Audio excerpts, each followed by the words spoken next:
Life as a Dolphins fan is a pretty interesting one. There hasn't been a whole lot of success to talk about in the last 2 decades. We haven't seen a lot of big moments. We haven't seen a playoff win in a very long time. And for a while, for a couple of years here, the future looked bright. And that has now led us into a position where the Dolphins are in a bit of a weird spot. That bright future is no longer as bright. Where we were seeing Mike McDaniel as offensive genius, where we were looking at all the money we had to spend and good draft picks to be able to use. All that has been used. The glitz and glamour of Mike McDaniel has worn off a little bit. And right now, we're a team that missed out on the playoffs on the last day of the season. We're a team that doesn't have a lot of money to spend. We have a good first round pick, but it's not like we have a large assortment of picks like we had like 2 or 3 years ago. And we're just in a really weird spot with the people that we associate most with the Miami Dolphins right now. You look at the players and the guys off the field that you associate most with the Miami Dolphins. We don't know how long they're going to be around. Whether it be Mike McDaniel, whether it be Chris Greer, whether it be on the field, Tua and Tyreek Hill, the most prominent figures of the Miami Dolphins organization that fans recognize. They could be here this time next year. All four of them could be gone. We could see the Miami Dolphins go on a playoff run. We could see the Miami Dolphins miss out on the playoffs and have a 7-10 record. It's such a weird place to evaluate a team from. And as a Miami Dolphins content creator, it's a weird place to try to make videos from. It's a weird place to look at this team and try to point at things we can improve, knowing that the money isn't there, knowing that the draft capital, while we have a good pick, it's an all right pick. It's in the first half of the first round, but it's not a top 5 pick. While there is a lot of talent in this draft, and specifically there is a lot of talent at positions of need for this Dolphins team, like the defensive line, like the cornerback and the safety position. It's not going to be a sexy pick. It's not going to be probably an Ashton Jeanty. It's not going to be a Luther Bowden or a Ted McMillan. Some of the higher skill position players is obviously not going to be a quarterback. So as a creator and as a fan, I have a hard time looking at this Dolphins team in having a passionate opinion one way or another about this team right now. The Miami Dolphins are my favorite team. I love a lot of sports. I love football. I love soccer. I love hockey. I love basketball. I like baseball. I'm really into NASCAR right now. I got a few NASCAR things hanging around my room. Like, I'm loving the NASCAR season so far. It's been very entertaining through 3 races, and I think sports in general are in a really good place. You look across the 5 major sports and even the smaller sports, there's a lot to love right now about sports. And with that, I'm still forced to be a Dolphins fan. I'm still, in my mind, I still look at the Dolphins as the top of my priority list. I mean, I make YouTube videos. I have stuff all over my room for different sports, but I got 2 Dolphin things behind me. I got a Dolphin banner right here in front of me. I got a bunch of Dolphins jerseys in my closet over there. Like, the Dolphins, when it comes to my sports life, are the biggest team for me, and yet they don't stimulate me right now like some of the other teams do, or like some of the other sports do. A lot of that has to do with a little bit of the mysterious future that this Dolphins team is going to have, and really the uncertain future that this Dolphins team is going to have. I definitely don't expect us to go out and win the Super Bowl next year. I wish I could be here and sit here like some fan channels and put together this structured plan of how the Dolphins are going to... Sorry, I just probably destroyed your eardrums banging that. Try to put together this structured plan as to why the Dolphins are going to make the playoffs or win the Super Bowl rather. And I have a hard time looking at that. There's not a lot of teams where you say, hey, your 2 best players, your 2 highest paid players, your head coach and your GM, this time next year might all be out the door. But you can still win a Super Bowl. You can still win it all. That's a hard sell. The Dolphins had a plan. They acquired a bunch of draft picks. They got a lot of cap space. They drafted their franchise quarterback. They found their next franchise head coach. They put pieces around the coach and the quarterback to give them success. And there were times where you could argue the Dolphins were the best team in the league. Unfortunately, those times were in September and October rather than in January and February. And the glitz and the glamour, when January came, it was more disappointment. I don't know where this Dolphins team exactly goes now. I'm really trying to wrap my head around it. I'm really trying to put the puzzle pieces in together and be like, okay, make this move, cut this guy, trade for this guy, trade away this guy. and trying to puzzle together to where this Dolphins team can improve on. But it's hard. It's hard for this Dolphins team right now, based off the corner they've backed themselves into, to really put together a team next year that I think can compete for a Super Bowl. I like Tua. I like Mike McDaniel. They both have very clear shortcomings. Tua, literally speaking, shorter, more unathletic side, the injury issues, and just a lack of wins where you really felt like he carried the team. And then Mike McDaniel, play calling still sometimes an issue. How this team looks like at quarterback with anybody not named Tua, and even times with Tua, the offense is more flash than substance. So you have those two guys that are supposed to be leading your franchise that have their issues. You have a lot of money tied up in guys that, are they worth their contract? Is Tyreek Hill right now worth $30 million? Jalen Ramsey, at his age, is he worth the money that he's getting? The guarantee money tied into those guys. You're looking at guys that are either coming towards the end of their careers, or guys that just are coming off of bad seasons. Not many contracts around this team, like a Zach Sealer, where Zach Sealer was a bright spot from this team last year on a defensive line that struggled, a defensive line that we saw injuries at the edge position.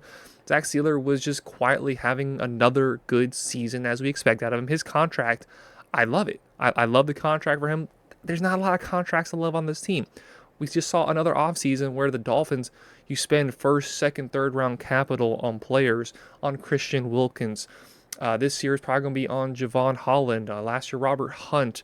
Guys that you develop with key picks, make them starters, and then you let them walk when it comes time to pay them. They go on, get paid, and play better on those teams than they did with the Dolphins.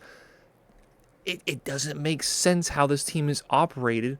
So I don't know how, as a fan here, I can sit and try to put together a picture that what the Dolphins should do, when the picture that they've continued to present to us is a picture that just doesn't work. I don't want to come out on the gates on Monday and sit here and just mope and complain for 10 minutes or however long this video ends up being about the Dolphins, and complain about being a Dolphins fan. But we've had a month now since the Super Bowl. I mean, just about exactly a month since the Super Bowl.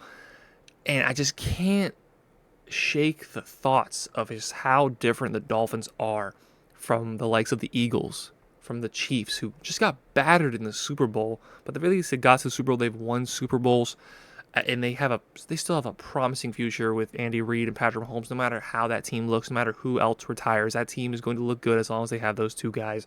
Look at the teams that just fell short. The Washington Commanders. I mean, how it must feel to be a Washington Commanders fan right now, like the complete opposite of a Dolphins fan, where the only similarities they have is the lack of success over the last decade or so. But one off season, the Commanders have flipped that on its head. They draft their franchise quarterback, they sign their franchise head coach, and similar to the Dolphins, it could all go belly up in a few years, I suppose, but nothing that we saw from him this year would indicate that. They have a quarterback that clearly works in the NFL. I mean, he looks like a more comfortable version in the pocket of Lamar Jackson. He's developed his passing in the pocket at this point in his career, his rookie year, as to maybe a point that's even better when Lamar Jackson is right now. That's who they have at their quarterback, someone who can make plays on their own, somebody who fought through injury last year, a little bit taller in stature, underweight, but it works. Big arm, confidence, that clearly works in the NFL. Athletic, arm, and also a good quarterback in the pocket. Dolphins don't have that. I like Tua. I'm not here to complain about Tua, but he clearly has his reasons for why he is a fringe top 10 quarterback in this league. There's a reason why he's in the category of quarterbacks, like a Kyler Murray, who has his questions right now. You know, previously coming into last year, he's in the conversation with the Dak Prescotts and the Kirk Cousins, and is probably still in there with Dak. Kirk Cousins certainly fell off a cliff, but Tua certainly still is in that conversation with those middling starters that the teams would like to improve upon, but you're not guaranteed to hit if you move on from your quarterback and then you draft a new guy, and then you're the head coach, you're the GM that moved on from a quarterback that was working enough.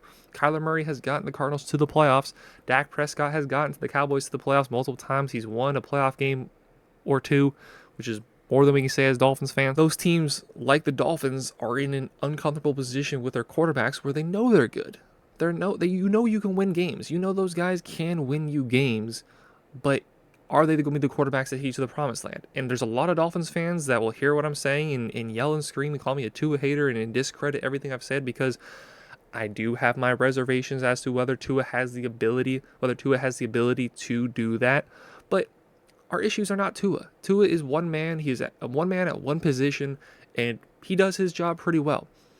The rest of the team continues to get built on a manner that doesn't quite frankly work in this league, abandoning the defensive line, letting go of players entering the prime of their careers that you drafted in high positions to go off and have the prime of their careers on other teams, abandoning the interior running game, abandoning the ability to control the time of possession with a rushing attack. The Dolphins probably will not next year be able to do that unless you take a more physical back in the draft early on, or go out and get the few options there are at the running back position in free agency with a very few amount of dollars you have to spend as a Dolphins team. I just don't see it.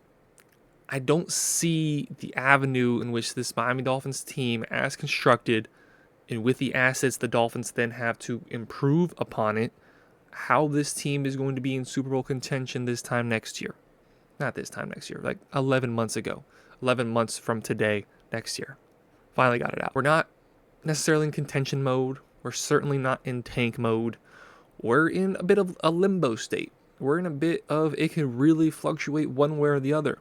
Is Mike McDaniel going to save his job? Is Chris Greer going to save his job with this offseason, getting another 2021 draft class, getting a solid free agency class, which I don't know if he's ever had a really good free agency class, so this could be hopefully an anomaly for him. Tua at the quarterback position, can he stay in the game? Can he stay healthy? Can he win games where he doesn't have his number one option, where his offensive line's a little bit beat up, where the defense is not getting stops? Can Tua single-handedly win us a game like Jaden Daniels did a few times this year for the Commanders, like the great quarterbacks in this league are capable of doing? Is Tyreek Hill going to act mature? Probably not. Can probably already answer that one for you. They're those guys that are so important to this Dolphins team. I don't know what they're going to be. I don't know if they're going to be here this time next year. And it's weird. It's weird to evaluate. It's weird to sit here as a fan and anticipate, because I'm going to be a fan no matter what. I'm going to watch every single game. I'm going to watch every single snap that I can. I'm going to enjoy them. I'm going to root for them. I'm going to root for the success of everybody that puts on a Dolphins jersey. I just don't know if that fandom is going to be rewarded with results. It hasn't. And sometimes it's fun to be delusional. Fan stands for fanatic. Sometimes it's fun to be delusional and say, screw it, we're going to win. We're going to do it. I mean, Donovan is, in my opinion, one of the most delusional Dolphins fans I know. And I know there's worse. I mean, we've seen the comments on these videos. Some of y'all are absolutely wild with some of the thoughts that you have on one side of the spectrum or the other. And I think Donovan is pretty outlandish at times with his belief of the Dolphins, but I would love to have that confidence. I would love to be able to sit here and assume the best of the Dolphins even when they fail to show that on a regular basis. I would love to be able to do that. I just can't sit here and honestly feel that way about the Dolphins and feel like they're going to show me something that they haven't shown me since I've been a fan, which is regular success, which is a playoff game, which is competence at all levels of ownership, of GM, of head coach, at quarterback. I just haven't seen it, so I have a hard time believing it. And right now, with the state of the team, not a lot of money to spend. There's certainly talent on this team with Devon Achane, with Tyreek Hill, with Jalen Waddle on the defensive side of the ball. Chop Robinson really surprised me and really impressed me. I was pretty critical of that draft pick when it happened. And in the first few weeks, I felt justified in that belief, but then he proved me wrong. And I hope more prove me wrong.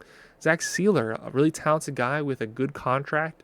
Jalen Ramsey, even though he's older in age, he still is a good cornerback. We need help around him. Javon Holland, unfortunately, he's probably my favorite player on the team. Probably won't be on the team next year. He's probably going to walk. They just made a happy birthday post for him today, but I don't think he's staying. So what is it going to be? What is the talent going to stand out? Are we going to bring in more talent? Are we going to bring in, another quarterback that's a much better improvement at the backup position than what we had in years? Are we going to bring in, some edge help that can stay healthy some help on the defensive line, get another safety. I don't know. We're going to be making videos more and more of the offseason, and I'm really going to try to piece it together. I'm probably going to make an actual breakdown video or an actual video after this, but this was just kind of like almost like a therapy vent session to me. Like, I was literally sitting in bed, my bed is right there, last night before going to bed, and I was thinking about this video that I'm making here, and I know it's a ramble session. I know there's no actual meat and substance. It's just bleh, thrown into the microphone, but I almost made it on the spot last night at like 11:30, but I'm like, this is ridiculous. I'm not doing this. I was just thinking last night, just how stuck we are. And as fans, you got no choice but to continue to support. And I'm going to do that. It's hard for me to do that. It's hard for me to make content talking about this subject matter, and talking about the Dolphins, and talking about where I don't have a strong belief in them. But that is what I believe. And I'm not going to be disingenuous and tell you something that's going to happen that's probably not. I might, tee up an idea, but if I don't think it's going to happen, I don't think it's going to happen. So I don't know. I don't really know what the point of this video was, but if you feel the same way as me, let me know. Let me know down in the comments. Where are you at mentally as a Dolphins fan? Because I feel like being a Dolphins fan requires therapy. So let me know down below. Hopefully we can aid each other as fans. Let me know your thoughts down below. We'll see y'all next time. Have a great rest of your day. Go Dolphins.